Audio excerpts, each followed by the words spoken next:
Hello আসসালামু আলাইকুম everyone. আমি Rima Islam, Bangladesh daily blog by Rima থেকে বলছি। আশা করি সবাই ভালো আছেন। আমিও আলহামদুলিল্লাহ ভালো আছি। সবাইকে রমজানের অনেক অনেক শুভেচ্ছা। তো সেহরি খাওয়া শেষ করে এখন নামাজের জন্য ওয়েট করতেছি। নামাজ পড়ে দেন ঘুমিয়ে পড়ব।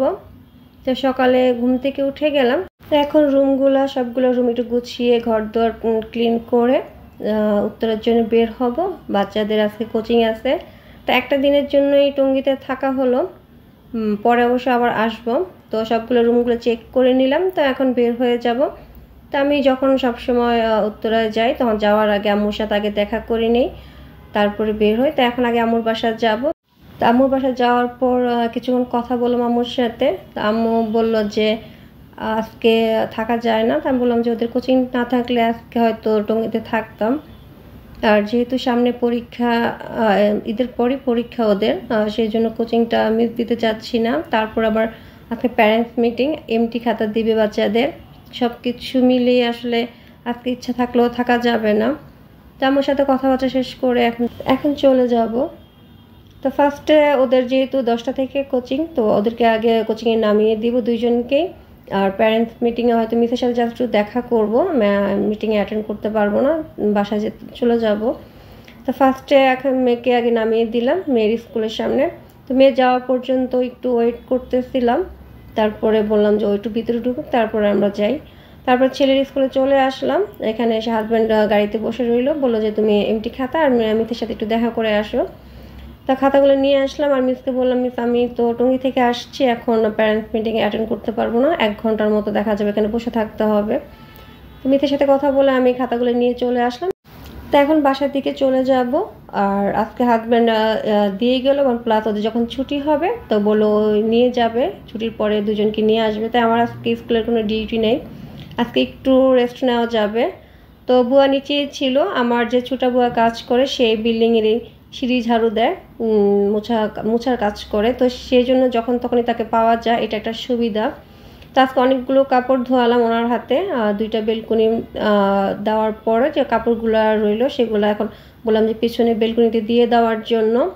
আর আজকে যেহেতু প্লেট বাটি নাই, ওনাকে বললাম আজকে যে কাজগুলো করবে যেন সুন্দর করে করে, ঘরটা যেন একটু ভালো করে স্প্রে তারপরে ডিটারজেন্ট দিয়ে ভালো করে একটু ঘরটা মুছে। তো সে একদম কোনাকানি খুব ভালো করে মুছতেছে। তো আমিও দাঁড়িয়ে দাঁড়িয়ে একটু বলে দিচ্ছি যেন চেয়ারের কোনাকানিগুলো, টেবিলের সাইডগুলো, ওয়ালের সাইডগুলো একটু মুছে দেয়। আর এখানে আলুর চপের জন্য আলু সিদ্ধ বসিয়ে দিলাম। তো রাতের জন্য লাল শাক দিয়ে আছে চিংড়ি মাছ রান্না করব। শাক সেদিন একটা দিন মাঝে টঙ্গী থাকার কারণে রান্না করা হয়নি, তো আজকে তাজা থাকতে একটু রান্না করে ফেলবো। তো এখন ধুয়ে সব রেখে দিব, গোসল করে নামাজ পড়ে হালকা রেস্ট নিব, তারপরে রান্না করব। তো এখন 4টা বাজে, তো ভাবলাম আগে লাল শাক রান্নাটা বসিয়ে দিই, এটা যখন হাফ রান্না হবে উঠিয়ে রেখে দিব, তারপরে ইফতারি তৈরি করতে হবে। তো লাল শাকটা এখন এভাবেই উঠিয়ে রেখে দিব। তারপরে লাউ শাকটা একটু সিদ্ধ করে রেখে দিব, এখন ভাগার দিব না, জাস্ট লবণ দিয়ে সিদ্ধ করে রেখে দিব। এটা ইফতারের পরে যখন খাওয়ার একটু আগে ভাগার দিব। তো এখন আলু চপের জন্য আলুগুলো ম্যাশ করে নিচ্ছি। তো আমি এখন এগুলো রেডি করে ইফতারিগুলো ভেজে নিব। তো আজকে খুব একটা ভাজা পোড়া করব না, জাস্ট আলুর চপ আর পেঁয়াজি করব। আর বেশি ফুড রাখার চেষ্টা করি ইফতারের টাইমে। বাচ্চাদের বললাম পানি খাওয়ার জন্য বেশি, ভাজা পোড়া আসলে টানা খেলে পরে দেখা যাবে গ্যাস্ট্রিকের সমস্যা হতে পারে। তো এখানে সব কিছু ইফতারি রেডি করে নিলাম। হাজব্যান্ড আবার হালিম নিয়ে আসলো আমাদের জন্য। আর মেয়ে বলতেছে সে হঠাৎ করে ইফতারি দেখে বলতেছে সে এখন নুডলস খাবে। তো নিষেধ করলাম না, ওরটাও নিজে তৈরি করে নিবে, সমস্যা কি। তো ওর জন্য এই যে নুডলস তৈরি করে নিয়ে আসলো।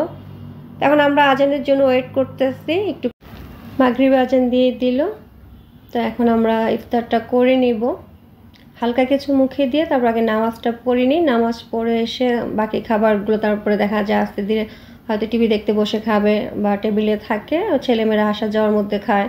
পড়তে বসলে দেখা যায় ওদের টেবিলে একটু ফলগুলো দিয়ে আসি, তখন একটু একটু করে খাওয়া শেষ করাই, মানে খাবার অপচয় করাই না।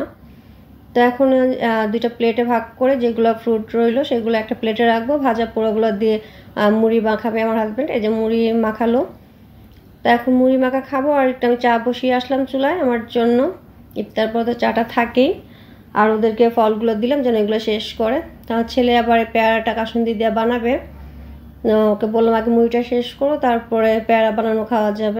তো চা হয়ে গেল, চাটা নিয়ে এখন সোফা রুমে যাবো। হাজব্যান্ড আর বাচ্চারা সোফা রুমে টিভি দেখতেছে, আর বাকি ইফতারিগুলো শেষ করতে বলে দিয়ে আসলাম। তো প্রতিদিনই দেখা যায় ইফতারের পর আমরা একটু সময় বাচ্চাদের সাথে টিভি দেখি, ওরাও দেখে, আমরা ওর সাথে বসে সময় দিই। তো ইফতারের আগে আমি চিকেন মশলা মেখে রেখেছিলাম, সেগুলো ভাজা হয়নি। তো হাজব্যান্ড বললো যে ওদের চিকেনগুলো ভেজে দাও, ওরা খেয়ে পড়তে বসুক। তো আমি বললাম আমার চাটা শেষ হোক, চাটা শেষ করে তারপর ওদেরকে চিকেন ভেজে দিব। তো ওদেরকে চিকেন ভেজে দিলাম, বললাম যে চিকেনটা শেষ করে যেন পড়তে বসে যায়। তারপরে আবার রাতে হুজুর আসে 9:30টার দিকে। তারপর পড়ার জন্য একটু করলাম যে তাড়াতাড়ি খেয়ে যেন ওরা পড়তে বসে যায়।